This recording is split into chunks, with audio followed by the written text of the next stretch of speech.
Arkansas native Paul Smith is a graduate of Conway High School and Hendrix College. He's climbed the corporate ladder to his current position of Director of Consumer Research with world-renowned Procter Gamble. He has a new book titled Lead with a Story. It's a compilation of interviews with more than 75 CEOs and executives. Paul, welcome to the program. Thanks for being here. Thank you very much. Good to be here. Let's talk about this book. Who are you trying to help? Who's your target audience? What are you trying to convey through the stories that you have in here? Yeah, so it's definitely a leadership book. So for leaders, not necessarily business leaders, but it's targeted mostly at them. But leaders, whether they're business or scientists or doctors or lawyers or teachers or even television hosts. Right. So everybody that is going to succeed in something needs to be a leader in some way or another. And the point in the book is that leading by just bossing people around has never really worked that well. And it's a much better way to lead by using stories to lead people where you want them to go as opposed to just tell them what to do. Tell me a little bit about how you came to the conclusion that bossing people around is not the best way to do it, but leading with a story by telling stories is a much more motivational and inspiring way to do this. Yeah, so after working at P&G and some other places for a long time, and you and I have been in the business world for a couple of decades now, you get to see what works well and what doesn't. And I've noticed some very inspirational leaders, and I've worked for them in my lifetime, and some that have not been as much so. And I noticed the difference between those were the ones that were great storytellers tended to be the more inspirational leaders that were more effective, the ones that I wanted to follow as a junior manager. I knew I wanted to be good at that as well. Mm-hmm. I want you to tell a story that you have in the book here that a lot of people in Arkansas can relate to, and that is Scott Ford, former CEO of Alltel, led them through the sale of that company to a private equity firm and then eventually to what is now Verizon Wireless. Right. Tell the story about Scott Ford and the yellow cab. Yeah, so back in 2007, I guess Scott was the CEO of the company, and that's when the company got bought the first time by a venture capital firm out of New York, Goldman Sachs. And so when that happens, typically they change the management, and Scott, as the CEO, is expected on his last day to deliver a big 2-hour presentation to the new owners of how to run this company. And he did it, and he did it well, but he only used 2 PowerPoint slides, right, that's not what they were expecting. And one of those was very important to them because it was a picture of a yellow cab in New York City with a gentleman trying to get into the cab. And remember, these folks are from New York City. And he explained to them at that point that I know that you're not buying this company for the long term. You're a venture capital firm. You buy it, you improve it, change the management, do something, turn around 2 years later and sell it for a profit. That's what VC companies do. If you're going to do that, 3 things need to happen. You need to find one of the big companies to buy it, like a Verizon or an AT&T. Interest rates are going to have to be low, and the Department of Justice is going to have to be in a good mood to even allow this big of a purchase to happen. That's an unusual convergence of events, kind of like hailing that cab in New York City. So the point he made to them was, when the cab shows up, get in, because it's not going to happen for a while.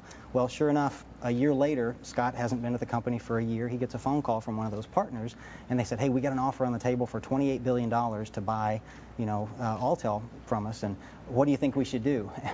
Scott just sat there and didn't say a word for I'm sure an awkward 30 seconds on the phone, and the guy finally said, this is the yellow cab, isn't it, Scott? And yeah. He said, yeah, it is. And of course, they bought the company. Again, the power of storytelling.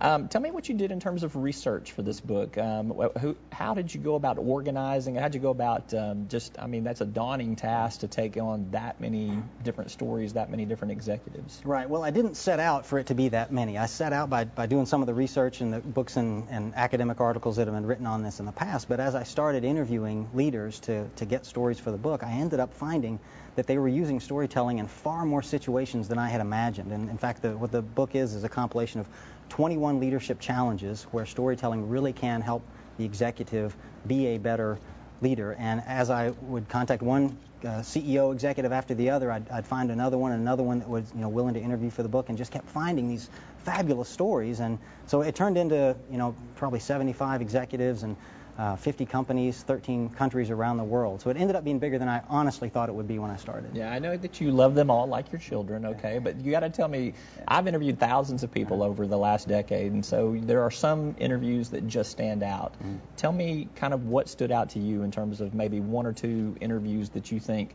really were kind of the best of the best. Yeah, so the interviews, like you said, they were all good. In fact, they were better than I expected, because I didn't expect a lot of people, quite frankly, to be good storytellers. I think of interviews I did with Sarah Matthew, the CEO of Dun & Bradstreet, John Bryant, the CEO of Kellogg's, and here these are two leaders that prior to being the CEO were the chief financial officer of their companies and had grown up through the financial and accounting ranks in their companies. Not exactly the background that you would think would lead to a gregarious, storytelling bean person. Counters, right? bean counters are great storytellers. That's where I started in my career.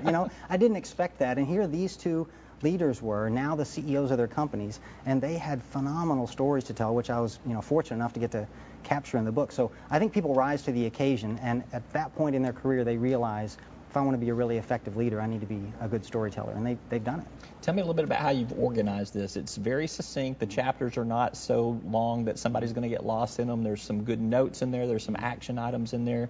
Tell me about how you organize that and why you organized it that way. Yeah, I wanted it to be very useful and practical as opposed to some long academic tome for somebody to wade through. In fact, if you want to read the book cover to cover, I hope that you find it enjoyable. But if you find yourself in a leadership challenge like, well, today I've got to set a vision for my organization, or I need to coach Bob and Sally on how to work together to, better, then look up the chapter on setting a vision or the chapter on getting people to collaborate better, and then 4 or 5 pages, you're going to have 4 or 5 great stories that'll help you accomplish your task, and it's a proven story because it's worked at several, some other place. Let's pivot from the book for a second. I can't have a Procter & Gamble executive on here and not ask you some questions about what's going on in the economy. For me, in everything that I read, it's almost a 2 steps forward, 1.5 steps back, kind of staccato kind of approach to what we're seeing in the economy.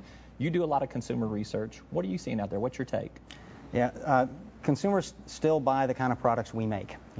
Procter, we're not making Mercedes-Benz automobiles or multi-million-dollar homes, right? We make the kind of products that people buy, laundry detergent and diapers and paper towels, and people are always going to need those things. So I'm fortunate to be in a great industry. The company's been around 175 years, and I think it'll be around 175 years more for exactly that reason. All right. He is Paul Smith. The book is Lead with a Story. You can find it at Amazon.com. You can find it at Barnes & Noble, and just pretty much look it up online, and you'll find it. Thanks for being here, Paul. Thank you. Great to be here.